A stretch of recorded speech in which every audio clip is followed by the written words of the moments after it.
memang itu adalah salah. Iya, Begitu juga. saya pinjam statementnya Mas Hasib tadi soal tidak ada institusi negara atau undang-undang secara hukum internasional yang bisa kemudian menghalangi Israel untuk dalam tanda petik bertindak secara membabi buta.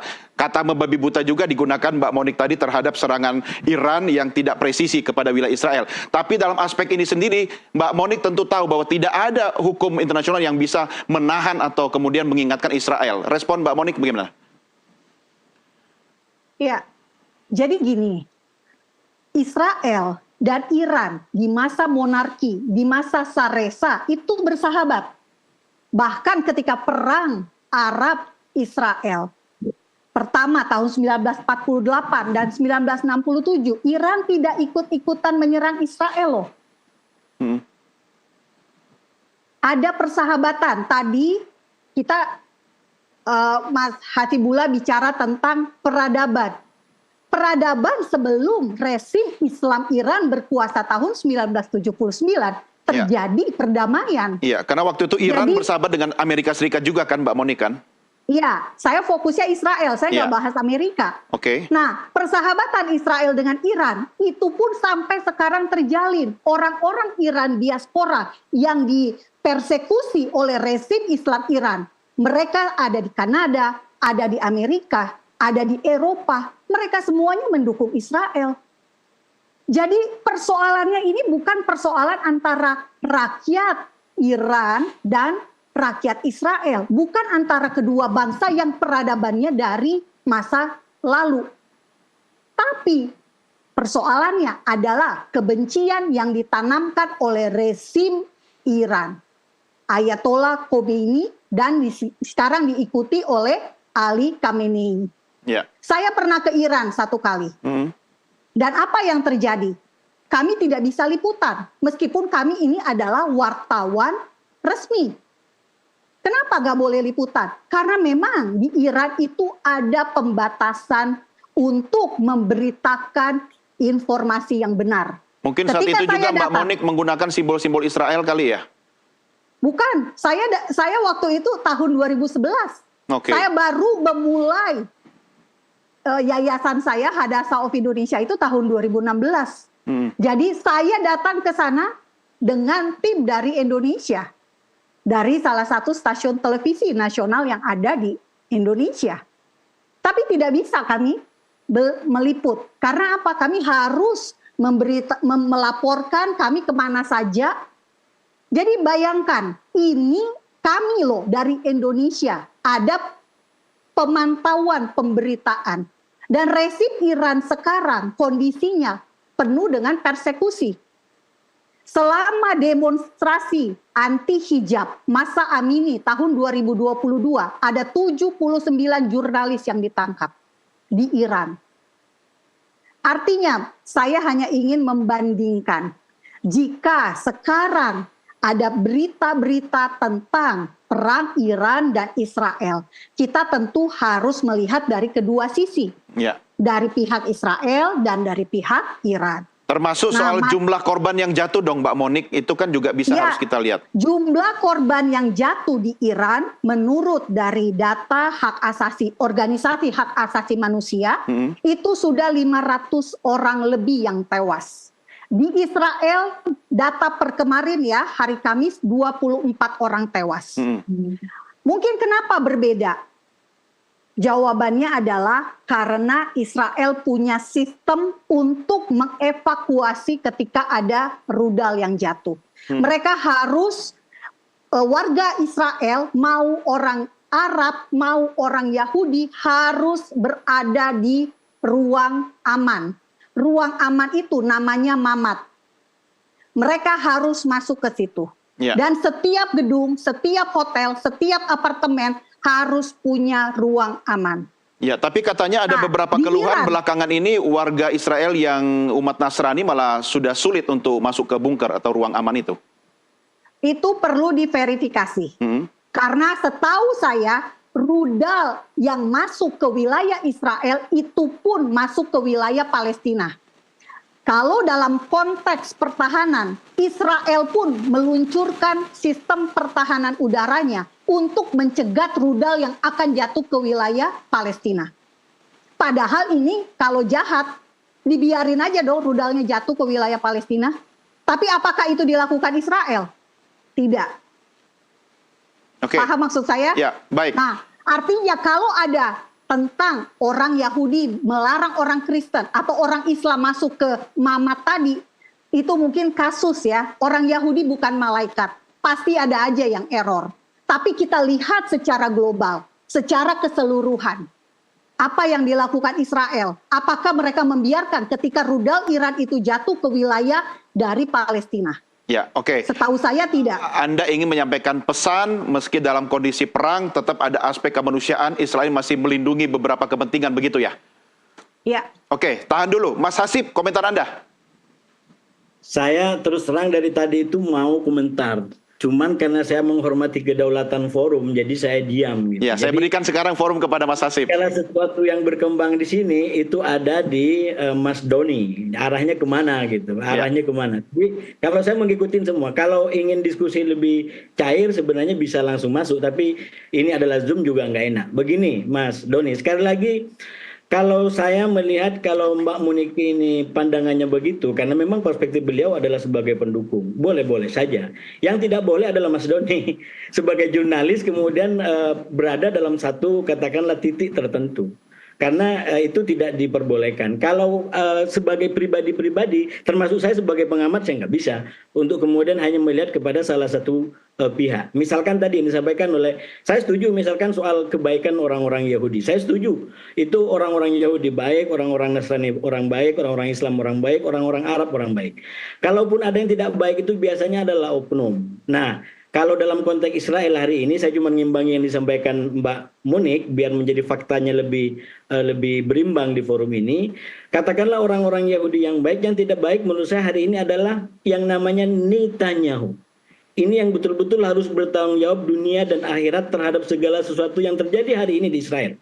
Bukan bangsa lain, tapi hari ini yang terjadi di Israel.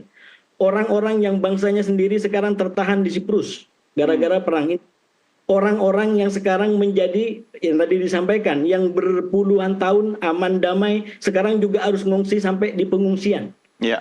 Orang-orang yang sekarang gara-gara kebijakan yang dia ambil sendiri, tindakan yang dia ambil sendiri, bahkan menteri-menterinya sendiri tadi disampaikan, yang menonton Al Jazeera, ini yang terbaru, yang menonton Al Jazeera itu sama menteri dalam negerinya adalah mau digiring sebagai pidana. Saya setuju ini bukan perilaku orang Yahudi, ini perilaku oknum yang memang pikirannya adalah ekstrim. Mas Hasib, Netanyahu kan dikenal sebagai orang yang gila perang, ya. Artinya dia menyeret bangsanya sendiri untuk kemudian terjerumus dalam situasi seperti ini, yang menurut Anda tadi seharusnya dialah sebagai penanggung jawab tunggal, begitu? Loh, saya tidak mau menyampaikan dia sebagai penggila perang. Itu orang-orang berperang kadang-kadang nggak gila juga gitu, Mas Doni. Jadi saya nggak mau pakai istilah itu, tapi saya membaca dan mengenal Bibi ini atau Perdana Menteri ini memang orang yang sangat keras. Seandainya kerasnya pun terukur masih sesuai dengan dalam konteks-konteks yang dilakukan, itu masih kita bela. Contoh kasus kita melebar sedikit. Kalau katakanlah Netanyahu betul-betul mengerahkan segala daya untuk membebaskan Sandra, karena memang atau memburu orang-orang Hamas, karena memang dia yang melakukan serangan 7 Oktober, itu dipahami. Tapi apa dosa daripada 50 orang warga sipil itu? Apa landasannya dia membunuh itu? Dia jadikan sebagai temeng. Di mana temengnya? Kalau temengnya sudah hancur, ketangkap itu sandranya. 50 sudah hancur, mana sandra yang terangkap? Itu nilai, ya. Itu tidak bisa dibohongi. Nah, oleh karena itu saya setuju dengan Mbak Munik, orang-orang Yahudi jangan benci semua.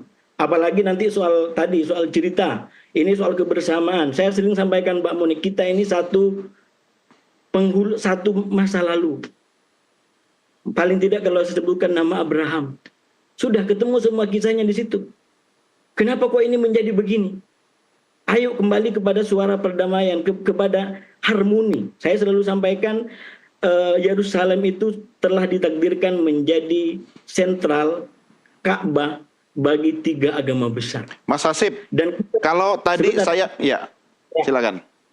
Nggak bisa karena sudah mau Ya, disalah-silakan. tapi saya mau pinjam kalimat terakhir Anda tadi sebagai anak-anak Abraham, ya, sebagai satu bapak lah ceritanya kita. Tapi dalam kondisi apakah bisa kemudian memaksa seorang Benyamin Netanyahu yang Anda katakan tadi, yang menjadi salah satu penyebab kita ini Israel, kemudian Iran, kita bicara dengan negara di Arab itu harus berperang. Bisakah kemudian nilai-nilai yang Anda katakan tadi, kembali kepada Abraham tadi, kemudian memaksa seseorang yang kebetulan memimpin sebuah negara bernama Israel untuk diajak tunduk untuk bicara soal kemanusiaan? Ini ke saya atau ke Mbak Muni? Ya, ke Mas Hasib dulu. Iya, sebenarnya Mas Doni, kalau kita bicara tentang sejarah peradaban dan kekuasaan, di mana-mana ajaran apalagi agama itu baik. Cuman yang membisikkan, yang menggelakkan itu adalah ambisi kekuasaan. Jadi rasa ingin bertahan di kekuasaannya, memperpanjang kekuasaannya. Makanya saya selalu sampaikan salah satu hikmah demokrasi terbaik itu apa? Karena membuat kekuasaan ini digilir. Itu penting, itu penting. Ya. Karena kalau tanpa batasan itu, orang akan melakukan berbagai macam cara. Nah, sekarang dalam berbagai macam perkembangan, saya bisa bertanggungjawabkan basis data dan analisanya. Saya sampaikan bahwa Netanyahu itu sekarang mau tidak mau harus berperang. Karena? Kenapa? Karena kekuasaannya sekarang berada di dalam ancaman untuk diturunkan kalau dia berhenti daripada perangnya. Ya. Dia harus terus memompa dirinya untuk menjadi pahlawan. Karena kalau nggak jadi pahlawan, nggak cukup menghadapi proses hukum di Israel hari ini tentang dugaan korupsi yang dilakukan. Jadi dia mau tidak mau lakukan risiko untuk sebuah kekuasaan. Sekali lagi, kalau saya mau jadikan sebagai ilmiah, apa yang dilakukan oleh Netanyahu hari ini nggak ada kaitan dengan agamanya juga, tapi lebih pada ambisinya sebagai politisi, sebagai penguasa untuk tetap mempertahankan kekuasaannya. Jadi jangan campurkan ini soal cerita agama, lagi-lagi ini cerita kuasa, cerita nafsu. Dan kita harus bisa memberikan masukan sekeras-kerasnya kepada siapapun yang menyalahgunakan kekuasaan. Mbak Monik, demi kekuasaan Netanyahu mengorbankan nyawa, baik nyawa orang Israel itu sendiri ataupun nyawa orang Iran. Komentar Anda, Mbak Monik? Seperti yang sudah saya sampaikan tadi, Ayatollah Khamenei selalu mendeklarasikan matilah Israel. Apa yang harus dilakukan seorang pemimpin jika bangsanya, negaranya dikutuk-kutuki setiap hari seperti itu? Apakah dia diam saja? Lalu betul ada senjata nuklir yang akan ditembakkan ke Israel? Bom nuklir itu hanya cukup satu untuk memusnahkan seluruh Israel, karena Israel sangat kecil. Dan sekarang Iran sudah mampu membuat bom nuklir 9 buah. Nah, dari tadi kita membahas soal Netanyahu. Jika Netanyahu tidak memerangi Hamas, maka Hamas sampai sekarang masih meluncurkan meluncurkan roket ke Israel. Hezbollah masih ada. Hezbollah ya, bukan dan Suriah. Hezbollah. Saya tadi tidak potong Mas, sekarang Mas juga tolong jangan potong saya. Terima kasih. Hamas bisa, beberapa petingginya sudah tidak ada lagi, dieliminasi. Hezbollah sekarang sudah tidak ada lagi. Secara organisasi memang masih dipertahankan di Lebanon, tapi sudah lumpuh. Dan kita lihat hasilnya apa? Pemerintahan Lebanon yang baru. Lebanon sebelum itu 2 tahun loh nggak punya presiden. Karena Hezbollah dihancurkan oleh Israel. Lalu Lebanon bisa punya presiden. Suriah, karena semua yang ada di Suriah ini, pendukung-pendukung Hezbollah juga dihancurkan. Lalu apa yang terjadi? Terjadi pergantian kekuasaan. Dimanfaatkan oleh Al-Jolani ini. Menjadi Ahmed Al-Sarraj. Ya. Intinya adalah sekarang keputusannya Israel dan Iran selesainya kapan? Selesainya adalah ketika Khamenei memilih untuk mundur. Oke. Karena kenapa dia harus mundur? Karena dialah pemimpin Iran. Presiden itu hanya kayak boneka di Iran. Kalau dia mau mundur, maka perang selesai. Ya, Bagaimana dengan Gaza? Gaza juga. Kalau mau perang di Gaza selesai, maka sandera yang masih ada 50 53 orang itu harus dibebaskan sekarang juga.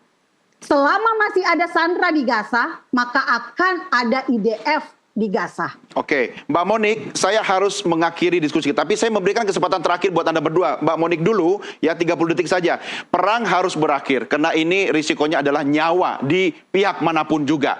Kata kuncinya tadi Anda mengatakan, perang bisa berakhir kalau rezim di Iran itu tumbang. Artinya intervensi kepada kedaulatan negara lain. Kalau kita bicara adil saja, tidak usah ikut campur urusan negara orang lain. Tapi dari pihak Israel sendiri menurut Anda, untuk mengakhiri perang ini harus seperti apa? Mbak Monik, singkat. Israel menyerang Iran karena Iran akan memiliki senjata nuklir untuk memusnahkan Israel. Jadi kalau mau perang ini berhenti, maka senjata nuklir ini harus dipastikan sudah musnah. Atau kalau memang mau dalam keadaan baik kembali ke meja perundingan, negosiasi lagi tentang kesepakatan nuklir. Ya. Boleh saja. Apakah Khamenei mau? Nah, kita tunggu. Sekarang ini ada rencana Menteri Luar Negeri dari Iran bertemu di Oman. Ya, saya berharap akan ada penyelesaian secara negosiasi. Oke. Iran berhenti memperkaya uranium sehingga tidak punya kemampuan memiliki senjata nuklir lagi. Ya, baik. Mas Hasib, silakan Mas Hasib. Ya, saya ingin kembali ke sistem nilai global yang sedang kita junjung bareng-bareng sekarang ini, terutama pada aspek keadilan dan kesetaraan bagi semua. Saya sepakat kalau memang nuklir itu berbahaya, mari kita lakukan denuklirisasi. Jangan sampai ada satu negara yang memiliki senjata nuklir, lalu negara lain tidak boleh. Apalagi berdasarkan kategori-kategori yang itu nanti menunjukkan peta konflik yang primordial. Janganlah. Ayo kita naik ini. Kalau memang dunia ini nggak boleh ada nuklir, ya lepas saja semua nuklirnya itu di Eropa. Kemudian katakanlah punya Israel sendiri. Jangan nanti gampang menuduh satu orang boleh, satu orang tidak boleh. Kalau dikatakan tidak mengancam, ya itu perdebatannya jadi panjang karena pasti ada negara yang merasa terancam dengan kekuatan-kekuatan yang tadi itu. Jadi saya berharap ini menjadi momentum di level global, memang kita tegakkan hukumnya, bukan justru menjadi kehancuran dari sistem yang ada yang itu dianjurkan oleh katakanlah negara-negara barat sendiri. Yang terakhir, karena ini dengan Mbak Monik yang khas dengan kitab suci ataupun cerita-cerita mengenai masa lalu, saya berharap pada akhirnya Mbak Monik, kalau di Islam kami meyakini ada satu sosok namanya Nabi Yusuf. Ini putranya Yakub yang di dalam keyakinan Islam itu dianggap sebagai Israel. Nah, salah satu peristiwa yang sangat penting dialami oleh Nabi Yusuf ini ketika berkonflik dengan saudara-saudaranya. Karena Yusuf dicurangi, Yusuf dikerjain dan lain sebagainya hingga akhirnya dia menjadi penguasa di Mesir dan dia memberikan maaf kepada saudara-saudaranya. Saya berharap suatu saat di Israel itu bisa tercipta cerita harmoni dan rekonsiliasi di antara anak-anak Ibrahim. Terima kasih. Baik. Boleh saya tambahkan? Boleh saya tambahkan? Ya, 10 detik Mbak Monik, saya harus menutup program kita. Israel selalu menawarkan damai. Buktinya Israel bisa berdamai dengan Uni Emirat Arab, Maroko, Bahrain. Berdamai dengan Mesir dan Yordania yang telah menyerang Israel 2 kali. Bahkan Mesir dan Suriah 3 kali. Jadi perdamaian versi apa Pak Hasibullah Satrawi ini bicara? Kita justru menurut saya, Bapak kan mau juga berbicara tentang perdamaian. Tapi dari tadi sepanjang kita ngomong, Bapak selalu menyalahkan Israel. Jadi Bapak, kalau kita mau damai, Bapak harus menerima Israel dulu sebagai negara. Baik. Kalau tidak bisa, tidak akan pernah bisa damai. Baik. Ini masih boleh diambil satu? Ya, closing terakhir. Saya nggak akan lama. Yang pertama, tadi yang saya sampaikan bukan Israel secara umum. Saya spesifik kepada orang dengan orang, yaitu Netanyahu. Ya. Secara umum itu adalah mulia, kita harus hormati itu, apapun agamanya maupun sukunya. Tapi pejabat, apalagi dia seorang pemimpin, kalau itu adalah salah, kita harus lakukan koreksi untuk perbaikan kita semua. Ya, baik. Semua perdamaian bisa terwujud. Ya, saya salah lagi ya. sudah cukup ya. Ya, saya sudah berusaha untuk untuk adil dari kedua narasumber, dan perdamaian sejati dimulai dari kita bertiga malam hari ini. Mbak Monique, terima kasih. Mas Hasib, terima kasih. Sehat untuk Anda semua. Sampai jumpa di kesempatan berikutnya. Selamat malam. Baik, pemirsa, di tengah gelombang api dan debu mesiu kita diingatkan damai itu mahal, tapi perang selalu lebih mahal. Saat roket menjawab roket, yang terluka selalu rakyat biasa. Semoga kemanusiaan tak pernah luntur di antara ambisi dan kuasa. Pemirsa, saya Doni The Geyser mewakili rekan Nastiti Lestari berterima kasih atas kebersamaan kita. NTV Prime akan hadir di kesempatan berikutnya. Sampai jumpa, merdeka!